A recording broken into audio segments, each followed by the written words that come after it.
Hey, what's up guys? This is Anthony from Anthony's Customs, and for this video, we're doing something a little bit different. Now, for a long time, you guys have been telling me to make a video about pinned versus pinless joints.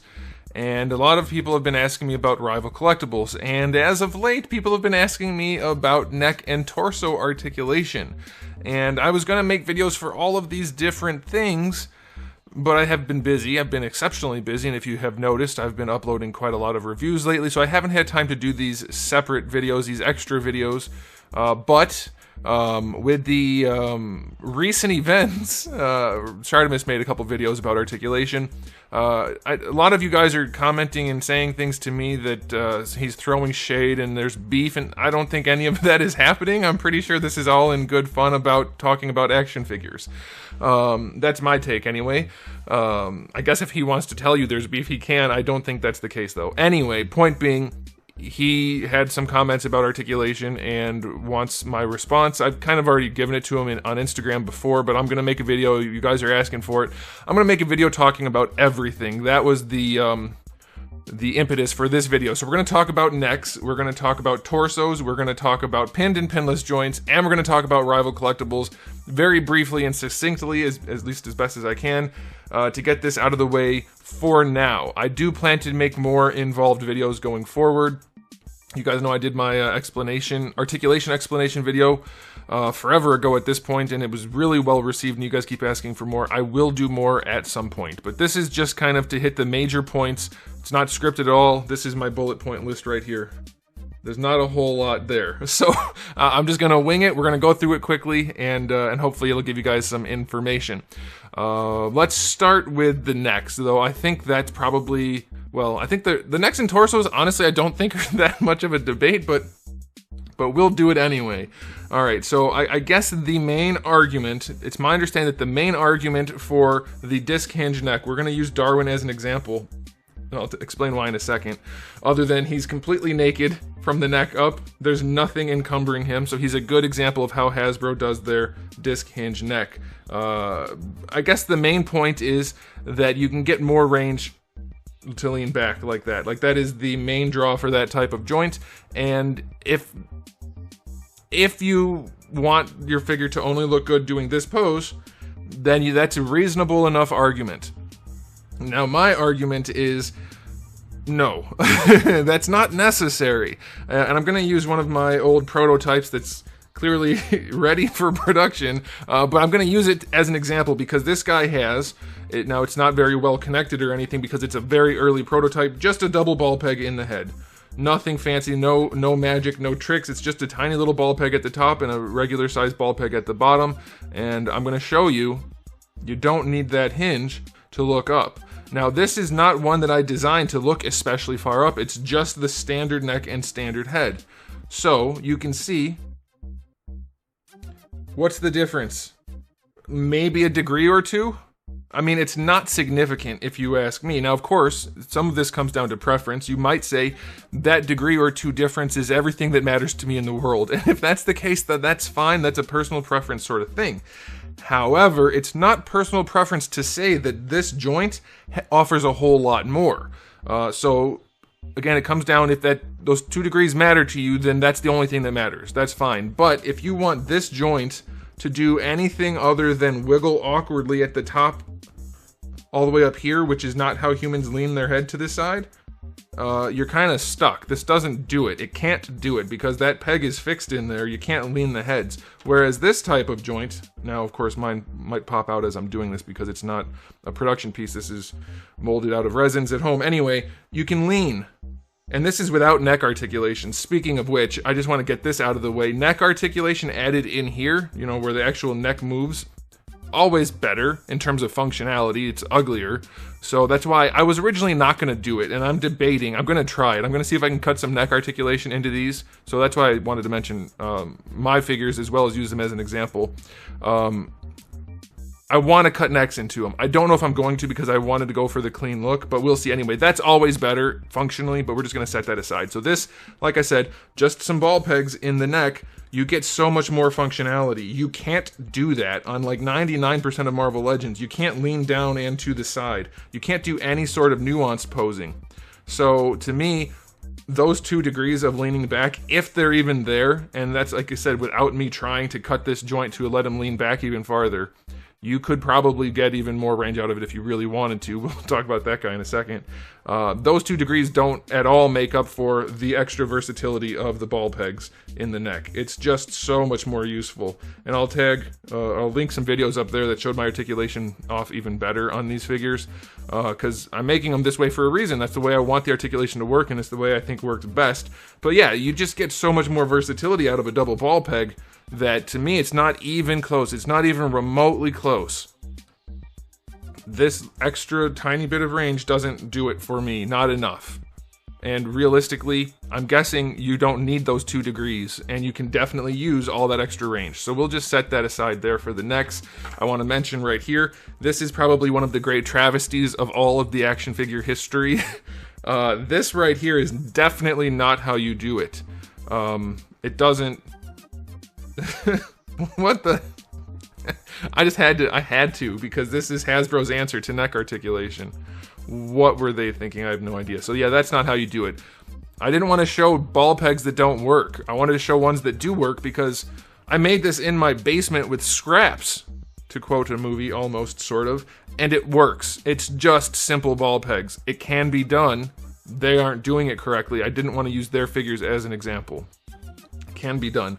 Okay, so that's the next situation out of the way. Next, I want to talk about the torso articulation. Some people seem to like this setup, which was originated by the DC Icons line, and then I'm pretty sure I heard Bobby Vallis say that he brought it over to Marvel Legends back when he was working for Hasbro. And I have to say, he might make wonderful figures now, he might be the best guy in the world. I'm not commenting on that, I'm just saying it's not a good setup of articulation. It turns out it doesn't work well, and I'm going to explain why. Because a lot of people, for the torso articulation, we've gotten to the point where people seem to hate ab crunches, and I'm going to explain the good and the bad of those. And some people seem to love upside down ab crunches, which is interesting.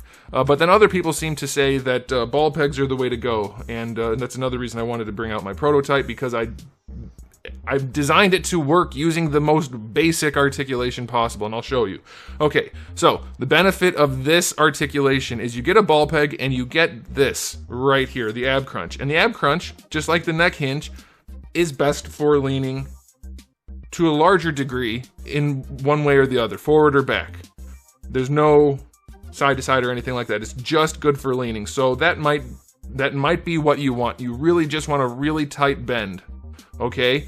Now, your argument would have to be that you can't do that with ball pegs. I'll show you you can, but that would be the argument for this. The other argument is, with that hinge and this, you get even more range. And while that's technically true, they have not done a good job with their ball pegs almost ever, so that's technically true, but not practically helpful. But you're still missing something. He can't lean to the side. He can't lean over. You can't bring this part of his chest down towards his hip. I don't mean to actually touch him, but you can't lean him that way other than whatever little bit you get up here. So this, without any sort of rotation underneath, blows. It's very much like the neck in that it's super good, maybe sort of, for one thing. And if those extra couple degrees of that one thing are worth losing everything else, then that's your preference and that's your cup of tea and that's fine. But I would argue that 1 or 2 degrees of extra lean, not worth it. Now, if they put a swivel under here, that would help, because... And that's why the classic articulation for the torso is a swivel with the hinge, because you get the forward and back. Now, Darwin, you have to break his in, and this one doesn't want to go. I've got so many Darwins at this point. Anyway, this is my classic, my original Darwin. You get the extra lean, fine. His isn't the best ab crunch, whatever. But the point is, you get the waist twist and the lean. So if you need to do a high kick, he can lean in the right direction. He's not stuck leaning forward. He's not stuck leaning forward while everything else... Now, this guy can't kick. I forgot how horrible this base body is. All right, so let's just say that. He's not stuck leaning forward and then trying to fudge it over here with this top joint. The twist is necessary at the waist, because that's where humans do most of their twisting. Now, it's from the waist all the way up to the rib cage, there's twisting in a human, but still, you need it down here. Not having it down here does not work. The hinge has to go with the twist. So this is actually more functional. Now, his is crappy, but like Armored Daredevil, for instance, I didn't grab every figure ever for this video. You can check the reviews. This is far more functional than this because this doesn't have the waist twist. If you add a ball peg, that's even better down here. If you add a waist twist, it's still better than this. This setup, not good. It will never be superior to any good setup because it doesn't have the twist with this. Now, the argument I'm going to make is ball pegs all the way through. Fill my figures with ball pegs. The more balls and pegs, the better. All right. So this guy, which is not going to be the easiest thing to film, but the other one of the figures that I had finished, like a whole figure that had like colored plastic and everything, it was made with a harder resin and it just broke when I tried to move it the other day. So like I said, these are old prototypes. We're going to talk about that in a minute too, but I want to show you he's got ball pegs. You can almost see them. It's a double ball peg in here and then a ball peg down here. I can just show you. I'll show you. So he's got a ball peg down there, okay? And then let's see if I can separate this part without breaking anything. This is a gamble. I don't think it'll break. Okay, and so then you get a ball peg in there. And what have I told you guys? Now this is one of the reasons I didn't want to keep doing the articulation explanation videos, is I didn't want to give away all my trade secrets. And it's because my trade secrets are not secrets. It's just experience making super basic articulation that everybody's been using for 1,000 years, making it work properly. But one of the keys, I'll just mention it right now because I say it in every review anyway, big balls. Big balls and relatively skinny pegs. You can see the difference here. My peg is very small compared to my balls. And, you know, that sounds horrible, but it's true. So we're going to put it back together. And the reason basic articulation can work is because it doesn't take much. This guy, we're going to lean him all the way forward. I'm not going to use the hips. Now he's on ball pegs, so I've got to be a little careful here to make sure I don't use the hips at all. Okay, he's not on, he popped off. He's not on the hips. It is an early prototype, remember. This is not meant to be judged as a final product, but I can show you the range of motion. There we go. Put this leg straight. I'm doing my best to make sure the hips don't move. Okay, everything is connected and his hips are not moving. So he is leaning pretty far forward.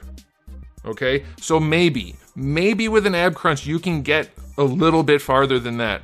How much farther? And have it actually look good? Probably not at all and have it look good. And maybe more if it doesn't look good at all. So maybe, just like the next, I'll concede, maybe you get more range going all the way forward. Or maybe you get more range going all the way back. I'll lean him all the way back to show you. You know what, let me just take this off for a second. This is all 3D printed material, which is super durable, but it's not meant to be an action figure. So it's like, it's not breaking, but it's not an accurate representation of the material. Anyway, so you can lean him back too, okay? So he can lean back really far without using the hips. Maybe you can get more out of a hinge.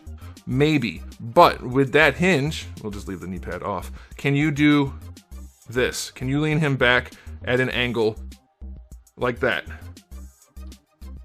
No, you definitely can't. It's just like the next. You get so much more versatility out of ball pegs throughout the torso that whatever limitations there might be, and it really comes down to might, the extra range more than makes up for it. This guy, obviously if he was proper plastic and I didn't have to worry about him falling apart, is infinitely, almost literally infinitely more posable than this guy because hinges are only binary. They go forward and back. That's it.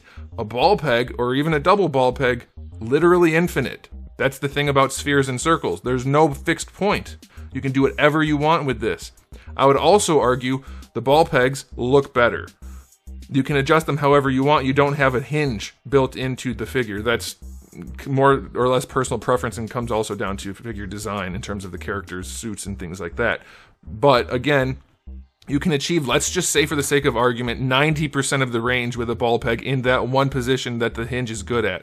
You also get 100% of all the other range that this can't do at all. Therefore, ball pegs win for the necks and for the torsos. Okay, and I said I was going to talk about pinned joints and not pinned joints, and then rival collectibles. We'll do these first just because I have it sitting in my hand already. I'll do a quick update for rival collectibles. I've been getting comments lately from, let's just call them haters, saying, hey, where's your action figure line and stuff like that. I stopped working on it a couple years ago when my daughter was born. I will resume it when I have more free time. I don't have free time to work on it right now. It's not a failure of some sort. I chose to not keep working on it so that I could spend time raising a family. That's how that works sometimes in life. And before that, I had deaths in the family and other things that slowed down the project. So right when things were getting ready to take off, I had to pump the brakes and put everything on hiatus. I will resume once I'm done remodeling and moving, and once I have the free time again, and I'll be going back to doing the live streams. So many of the parts broke on this. I hate that. It was never meant to be functional, really. Anyway, yeah, once I have the time again, I'll get right back to it. We'll do more live streams where I'm working on it. You guys can see what's happening, and then we'll get things underway. But as of right now, I haven't touched Rival Collectibles in any serious way, or Rival Clans, for a few years, and that's simply because family stuff. All right, okay, so the last thing I want to talk about, and we can just use Darwin because it doesn't really matter, is the pins versus pinless joints thing. And people seem to think there's this really contentious debate going on, and I just hate pinless joints. That's not true. I hate things about them. There are benefits and downsides to both. All right, so we're going to start with the three types, really. Okay, there are three main types. You have pinned joints like this. Good old-fashioned joints. You can see the pins. You can see the plastic. Okay, the least good looking as a result of having pins in the arms. There's no doubt about that. They look the least good. Then you have pinless joints. You have the ones Hasbro does. Do we have any on this guy? Yeah, we do. We have the ones Hasbro does, which is the same exact thing, other than the pins are not separate pieces of plastic that go through. These are insert molded, not injection molded, guys. Everything that's made with plastic is injection molded, unless it's like Rotocast or something like that. So it's always injection. These are insert molded, meaning there's a piece of plastic that the other plastic is molded around. And so when the bicep and forearm are molded, the plastic from that goes through the holes in the elbow piece to make pins. So there are still pins in there, kind of, sort of, but they're hidden and they're all one piece with the limbs. Okay, so those are the two options for Hasbro. A single joint is the same thing. Like, ankles have been that way forever. You'll see a lot of single jointed elbows on a lot of figures. It's the same thing. It's an insert mold. Same thing for shoulders. They've been that way forever. Pinless joints is not a new technology in that sense. So there's that, which is a better looking joint on paper than this joint because you don't have the pins. We'll talk about the problems in a minute. And then the last one is the way SH Figure Arts or anybody else that does it, where they have a whole separate piece of plastic, usually 3 pieces of plastic that peg into the bicep, peg into the forearm.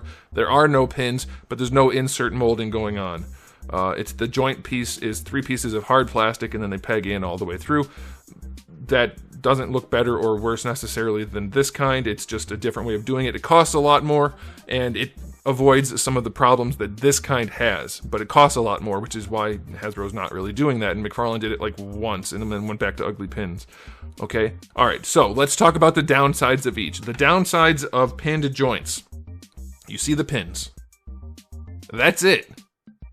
That's it. I'll explain why that's the only downside to pinned joints. Okay, and you can extrapolate that too. They have to paint the pins to make them look good. On Spider-Man, they don't, so it looks bad. That's fine. So we're just going to count that all as you can see the pins, okay? All right, so for this thing, the downside for this joint is you are limited in what plastic you can use. With a pinned joint, people like to say with pinned joints, they're gummy. Only if you use gummy plastic. You could make these, let's say the bicep and the forearm, out of PVC, which they do. Same thing on this. Those are the same 2 plastics. You can also make the inside piece out of PVC, which you can do if you want things to match perfectly. You can use the exact same plastic. And if you use a PVC with fewer or less plasticizer in it, it won't be gummy at all. So you don't have, the gumminess is not tied to the joint, it's tied to the plastic, and you can use a stiffer PVC if you want to. You can also use a hard plastic joint like they do for here in a pinned joint. That's the most structurally sound joint, and I'll explain that in a minute. That's why I prefer pinned joints. They last the longest. They have the least wear and tear, and they have 2 ways of retaining the joint rather than only one. So with this, you have to use a hard plastic, and there are ways to use softer plastics with it, but you don't want to do that because the whole point is to use the hard plastic, essentially. So you use the hard plastic in here, and on this guy you can't tell, but on half their figures, you end up with the joints being an entirely different color. You have elbow pads and knee pads like on She-Hulk. Where's my She-Hulk? Here she is. I wanted to have her here for this. So you end up with joints that are entirely different because it's an entirely different plastic. And yes, you can get them to match better, but it's never going to be perfect, and it is quite difficult. That's why even the best companies, Bandai, SH Figure Arts, have this problem a lot with the knees and elbows. You can get them closer. Hasbro never does. Almost literally, not literally. So that's a problem. You have to use the hard plastic, and it's very hard to match, and you can't paint it. And that's why Hasbro has this problem that they have with the knee pads and elbows. That's why I don't like it the way they do it. Okay, and so the downside for this one is they make them gummy, they don't have to, but you see the pins. The downside for this one is it's very hard to make this match and you can't paint it.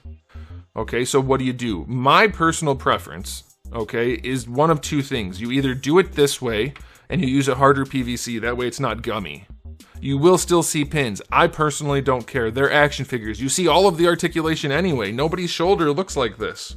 You can see the joints. The pins don't bother me at all. If they're color matched, they don't bother me, and I'm fine with that aesthetically.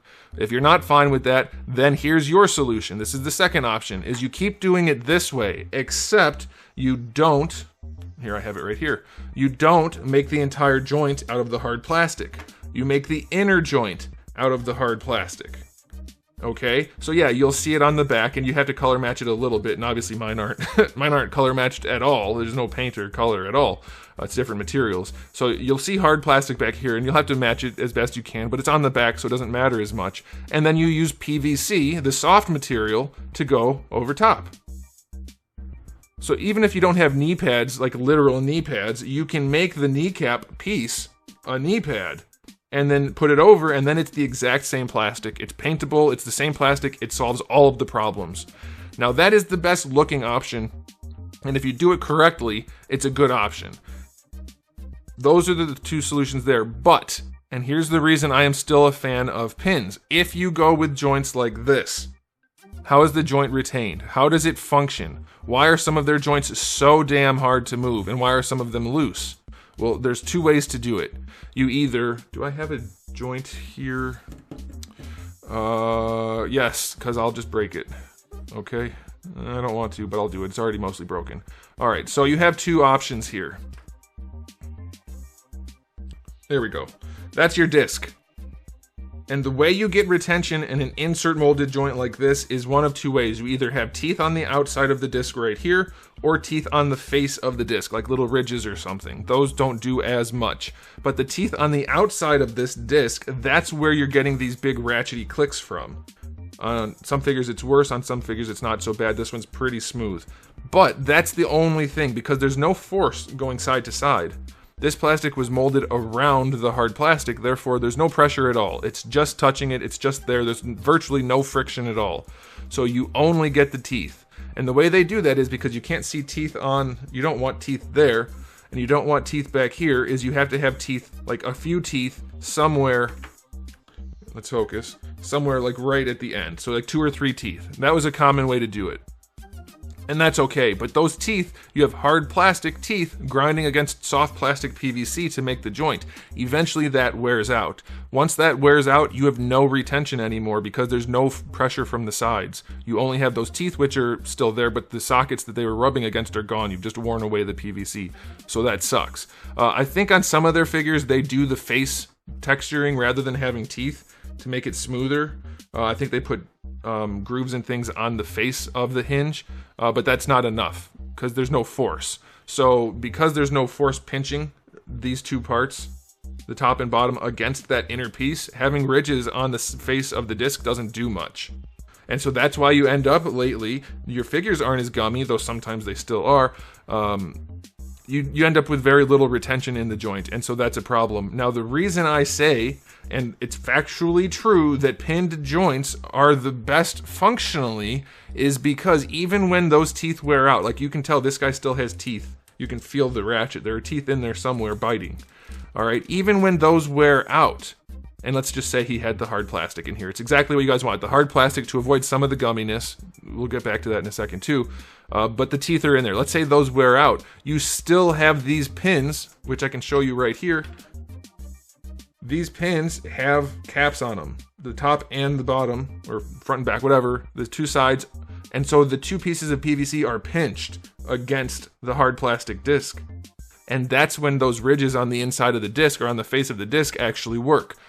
If those are done properly, you make those very tiny ridges, they're not going to rub enough that your figure's going to get loose from that ever because it's very tiny. You have to really beat up on it. But you have two points of retention. You have both the teeth on the face, if you're going to do it that way, or on the edge, and then also the teeth that are on the face and the pins that are pinching that plastic against it. The pins make the joint stiff. And what you can do is not put any teeth on there, just put little tiny ridges perhaps, and then you just have that friction from the two pieces pinching, and then you get a really buttery smooth joint that stays nice and I don't want to say stiff, but it holds its position very well without having those heavy ratchets. And so that's the benefit there.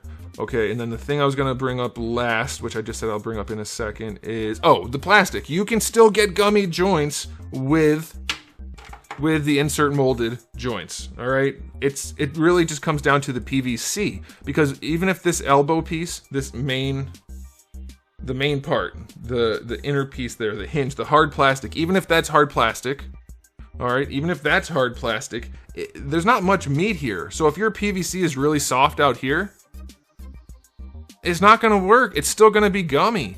This one's not, but half of Hasbro's figures are still really gummy, even with the hard plastic joints, because their PVC is really soft. They're using too much plasticizer in their PVC. So that's another problem. You have to really get down to all of the different aspects of these joints, and I don't think most people are considering all these different things. So some things are beneficial in some joints, some things are beneficial in other joints. It really comes down to what you like.